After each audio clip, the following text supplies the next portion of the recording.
Alrighty, folks, how's it going? K1GMM in the ditch. I'm going to show you how to get your VNA up and going as quickly and as effectively as possible. I knew nothing about these and I was tormented beyond belief, so I figured I'd do a comprehensive video on how to make one of these things work. Here is your VNA. This is a NanoVNA. And it is quite the powerful tool for analyzing all sorts of things. All I'm going to deal with right now is antennas, how to analyze your particular antenna system. Now we are going to deal with a monobander, and I will get into that later, how to deal with a multibander, but we'll just deal with a monobander for now. So I'll show you a couple things with the VNA. Now, before I get started, this VNA,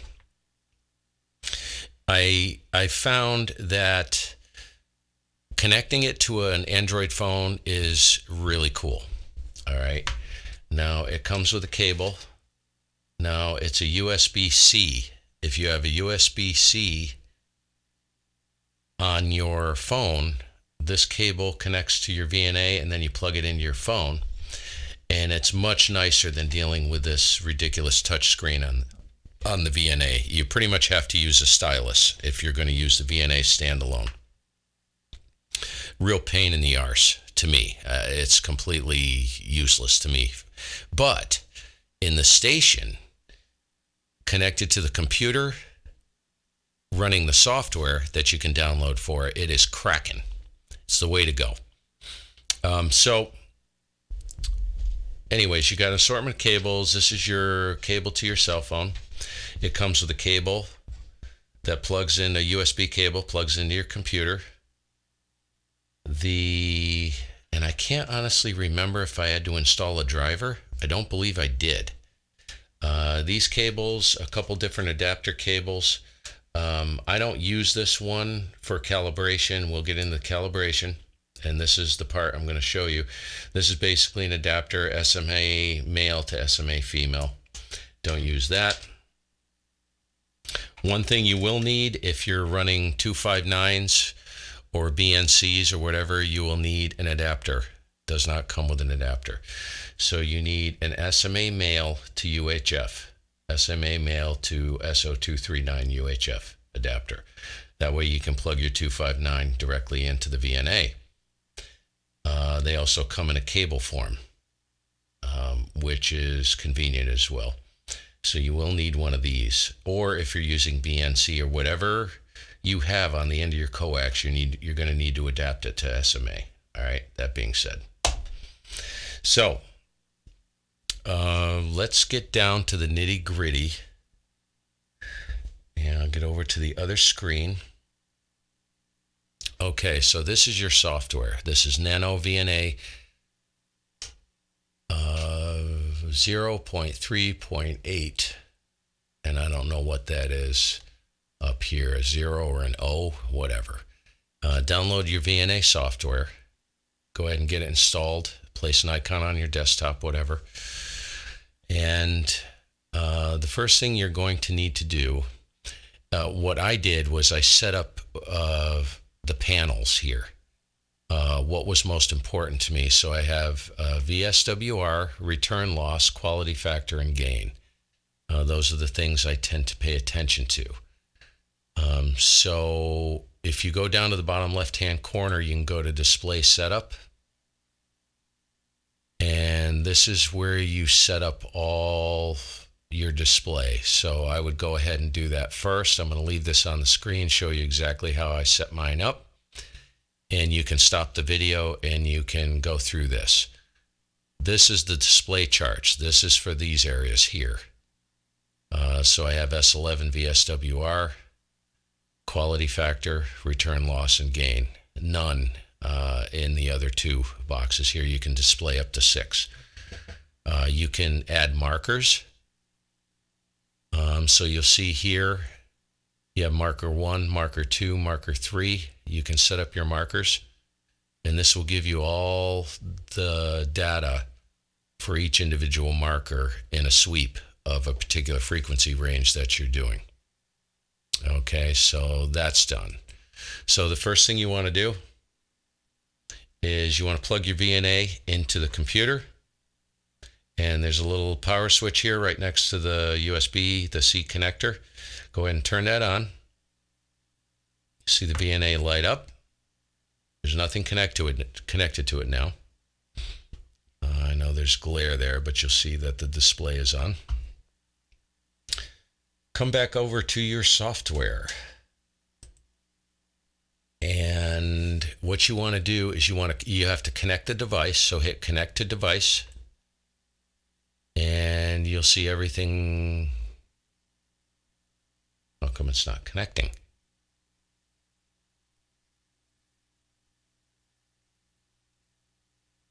Okay, if that happens, that's never happened before. Do I have it plugged in? I do have it plugged in. So I'm going to close the software. I'm going to reopen it. That's odd. Okay, hit connect to device. There we go. Now she's connected. If that ever happens, it's a sequence. I've had this, I've been fussing around with the VNA.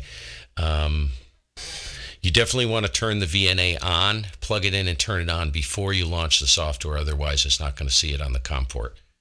It's going to lose it. Now, if you can't find it, there's a serial COM port control right here. You can click this drop down. It should populate. It should find it automatically. I've never had to look for it. I probably could have hit rescan and it would have found it. So anyways, first thing you want to do, you want to go up here. You want to set your whatever frequency you want to sweep. So this is your start. This is your stop. You can set your center point if you want to. The span, I don't fuss with this because it's going to set the span automatically when you set the start and the stop. So I have this set to 3.6 megahertz on the bottom and 4 megahertz on the top because we're going to be analyzing the folded dipole, the 80 meter folded dipole. Okay, the first thing you need to do with these is you need to calibrate them. So go ahead and click calibration. And I'm going to run through this anyways. I already have mine stored. You're going to see Calibration Assistant right here. This is the easiest way to do it. Hit Calibration Assistant, click OK. Now it's going to say, please connect the short standard to port 0 of the VNA. Make sure you know which port 0 is.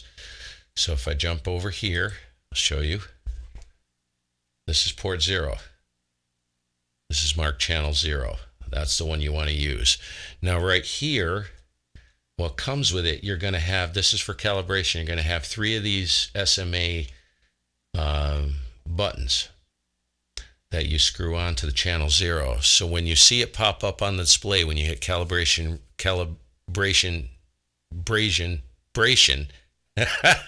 tongue twisted. When you see it pop up, connect the short. What you want to do, you've got 3. You've got a short, you've got an open, and you've got a load, which is basically a 50 ohm dummy load. All right, so you want the short, which that is the load. That is the open. It has no center pin. You can look in here and you can see the short. You can't see it probably in the camera, but it's got a little pin that sticks up in there. And it's actually, pin and shield are connected together. So that's the short. You want to thread this on here. Once that's on, you want to hit OK. And it'll take a second. Okay, that's calibrated.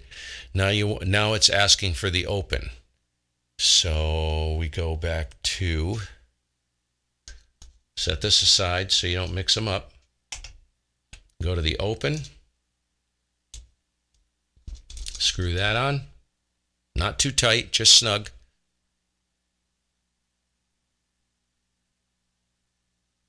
Hit OK. It's going to calibrate the open. Now it's looking for the load. So we go, now we got to put the load on.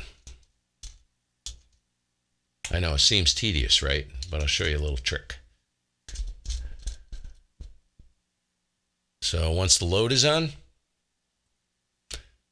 click OK. Bada boom bang done. That is, the calibration is complete. If you wish to continue to perform a 2-port calibration, which I don't because I'm not going to use port channel 1, I'm only going to use channel 0. Your antenna plugs into channel 0. So you can click yes if you want to do the 2-port calibration, which is what, let's see if I can find it here.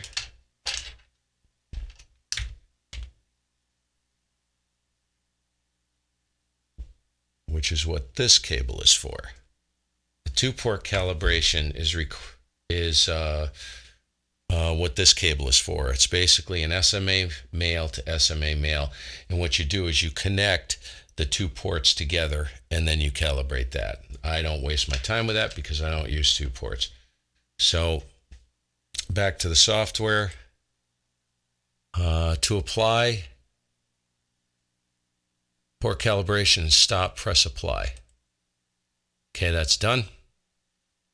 Now you can go ahead and take that load off the VNA and you can save this calibration. So hit the save calibration and you'll see I've already got mine saved in here. So I will go ahead and you put in whatever calibration. So let's say 80 meter, whatever you want to name it, right? I'm not going to do that because I already did it. So let's say once you have that saved, you can, all you have to do, you don't have to go through the calibration process again. All you have to do is launch the software, connect the device, hit connect down here, launch, go to calibration, and right here it says load calibration. When the window pops up, load it, click on that calibration, boom. Your previous calibration is in. You can close this window. Now the fun begins. So now you can take, now you can do that. Let's say you were running an OCF or you were running a multi-band, some kind of multi-band antenna. You can set up, let me get back to the software here quick. You can set your start up. Make sure you do this in the steps that I show you. Don't skip anything. Just do it step by step. Once you do it a couple times, you'll be so quick at it, it's ridiculous. So you can set, let's say I had an OCF up and I want to sweep from 3.6 megahertz, an 80 meter OCF or whatever, multi-band rig, fan dipole, whatever. I can set this at 3.6 in the phone band or 3.5 the whole band. It will start there and set it to stop at, let's say, 30 megahertz. Set that up here and then do your calibration exactly like I showed you. You got to make sure your frequencies are put in here so it knows what to calibrate first.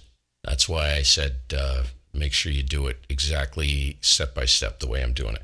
Okay, now what we're going to do is we are going to connect our antenna. So I'm going to take the coax out of the switch, and I will tell you, if you don't think switches affect the performance of your antenna, you're dead wrong. It does. It does. So I'm going to take this, I'm going to move this out of the way. I'm going to connect, put my coax, which is basically a direct feed from the corner of the shack, corner of the house, southeast corner, to the VNA. We'll get back over to our software. So that is connected. And now all you have to do is hit sweep. Right here, hit this. And it will sweep the band, and it's exactly where it's supposed to be. And as you can see, this antenna is freaking gangbusters. So you've got all of your data for your individual markers right here. You got your LC circuits. God, it's just tells you everything you need to know.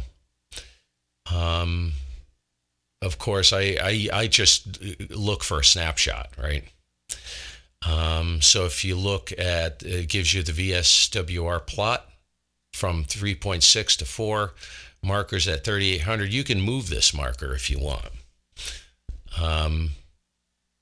gives you return loss, and as you can see, return loss is like minus 20. If you look down here, minimum SWR is 1.099 at 3.792, which is freaking perfect. That's what I wanted. I wanted it right in the DX window. Return loss is freaking cracking, minus 26.5 dB return loss right here. You look at the gain window, very, very good. The gain is right in here. You'll see the different points of the band where you're getting like the best gain. And of course your quality factor. This is where it's tuned best, and it's not too bad on the bottom end, but you can see it kind of falls apart as you go up the band, which it should. Yeah, so there you go. That's it. You're done. That's how you get your VNA going. Remember to save your... Now, if you're smart, for all the bands that you cover and all your antennas, you don't have to sweep your antennas when you do the calibration. You can just go through and set your frequencies, your range, the sweep range up here, and you can go through and do all the calibrations for all your antennas while you're sitting there in your spare time. Put some music on. It'll only take you probably 5-10 minutes, and save them. And that way, when you reconnect it and you want to work on any antennas for specific bands, you don't have to recalibrate. You just load the calibration. Go down here to calibration, go to load, boom. All your saved calibrations will be in there. Very, very cool, and you can do it from the comfort of your easy chair. That's it, folks. Enjoy. If you play with these VNAs, they do not have to be complicated. Don't make a bigger mess out of it than what it needs to be. The KISS principle, keep it simple, stupid. Thanks for watching. We'll see you all later. 7-3, K1GMM. I'm out.